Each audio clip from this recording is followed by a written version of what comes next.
kita kerjakan soal berikut ini. Ada F1, F2, F3, dan F4. F1 58 kN, F2 50 kN, dan F3 45 kN, dan F4 ini adalah 40 kN.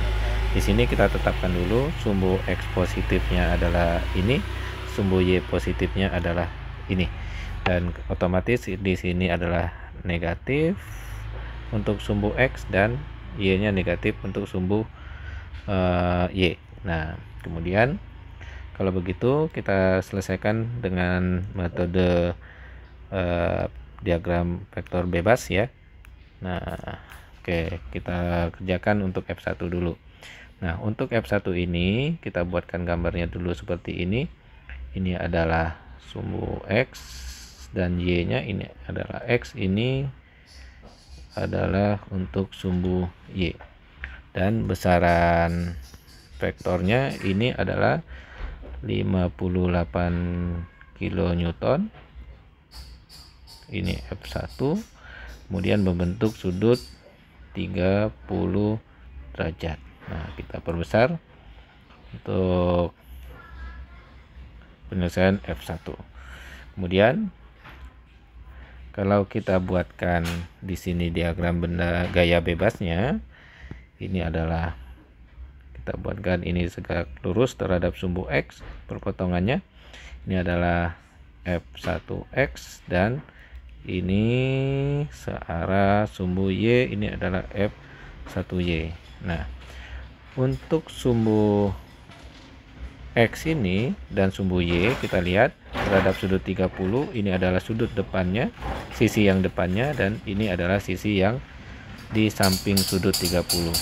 Nah, otomatis dengan demikian untuk mencari F1X itu adalah F1 dikalikan cos 30. Nah, sedangkan untuk F1Y itu adalah F1 dikali sin 30. Nah, ini yang harus dipahami dulu ya. Nah, kemudian kita selesaikan. F1X itu adalah F1 dikali cos 30. Berarti ini adalah F1 dikali cos 30 itu adalah setengah akar 3 ya. Berarti F1 tadi sudah ada nilainya, kita ganti dengan angka 58. Berarti ini adalah 29 akar 3 kN ya. Nah, kemudian untuk F1Y kita kerjakan juga. F1 dikalikan sin 30. Berarti 58 kN dikalikan dengan setengah. Sin 30 itu nilainya setengah, berarti 29 kN. Nah, ini selesai untuk F1 ya. Nah, kemudian kita pindah ke F2. Nah, kita gambarkan lagi untuk F2 diagram gaya bebasnya. Ini adalah sumbu X positif, ini adalah arah Y yang positif, dan dia membentuk sudut 45 derajat terhadap sumbu X yang negatif ya. Nah, kemudian kita bisa membuatkan diagram gaya bebasnya. Nah, seperti ini tadi.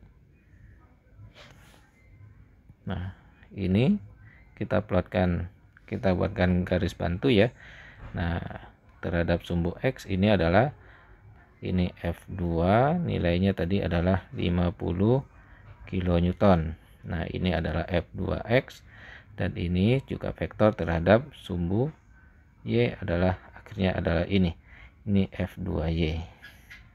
Nah, dengan demikian kalau kita gambarkan terhadap sudut 45, ini adalah sisi depan dan ini sisi yang samping. Berarti F2Y itu adalah F2 dikalikan sin 45. Tapi nilai ini adalah negatif ya terhadap sumbu Y. Oh, sorry, positif ya.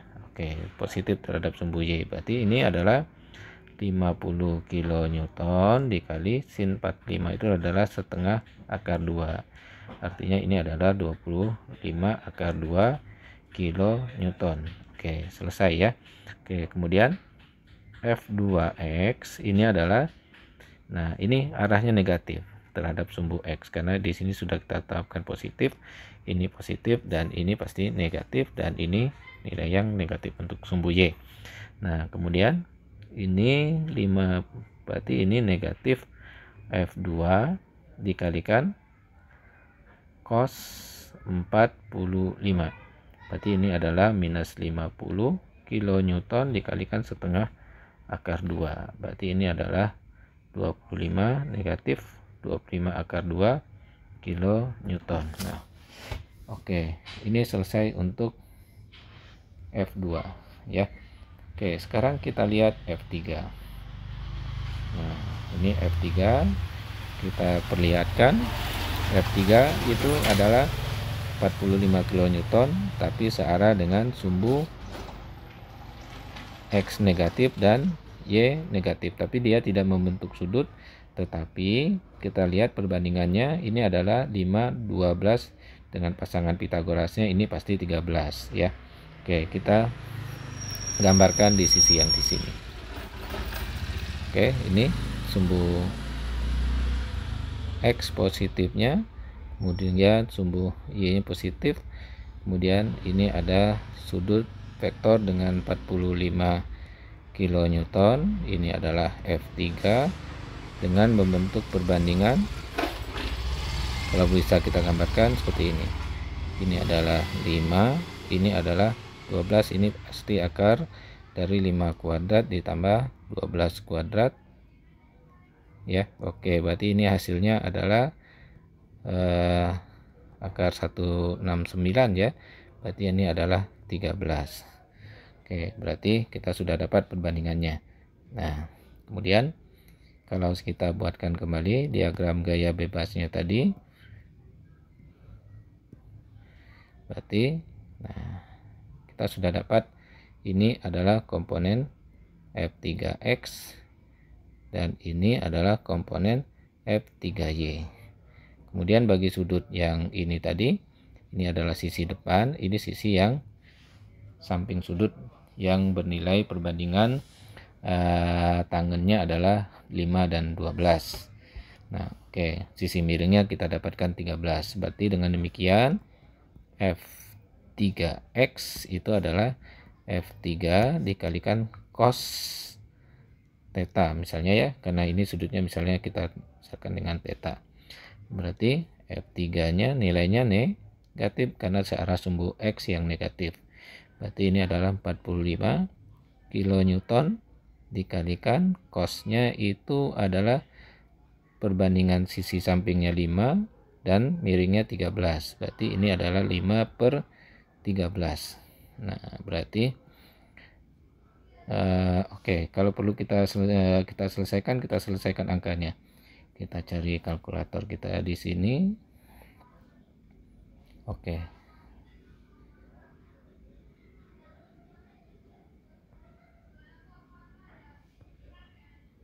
Oke, berarti 45 dikali 5 dibagi 13.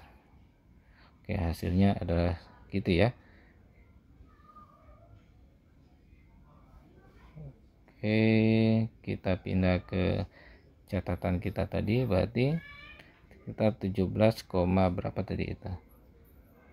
17,3 ya. Oke, 17,3 kilo Newton. Nah, kemudian ini tadi F3 ya, nilainya segini.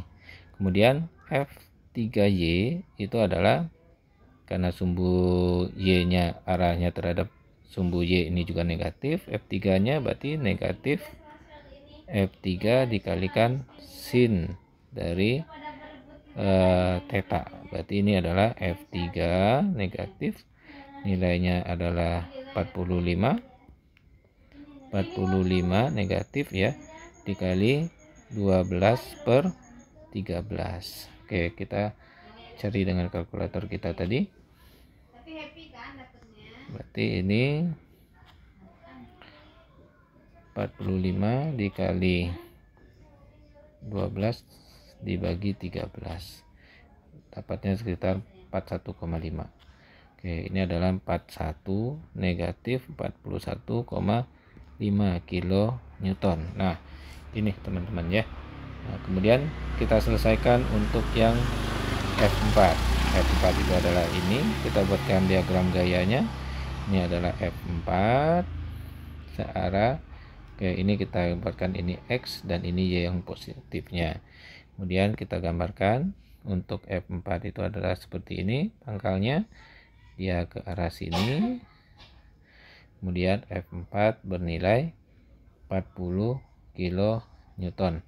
Nah, kemudian kita bisa menggambarkan atau mencari diagram gayanya. Ini sudutnya adalah 0 dan dia tidak mempunyai gaya terhadap sumbu X ya, sumbu Y ya, dan dia terhadap sumbu X yang positif. Dengan demikian F1X sama dengan F1, ini 4 ya, M4 dikalikan dengan ya cos dari karena dia ini sudutnya 0 ya, cos 0 itu adalah 1, berarti 40 kilonewton dikali dengan 1, ini adalah 40 kilonewton. Nah, kalau kita mau menuliskan F4Y pun sebetulnya F4 dikalikan sin 0. Sin 0 itu adalah 0, berarti 40 kilonewton dikalikan 0, ini adalah 0. Oke, gitu teman-teman semua ya. Silakan dipelajari dan dicobakan kembali.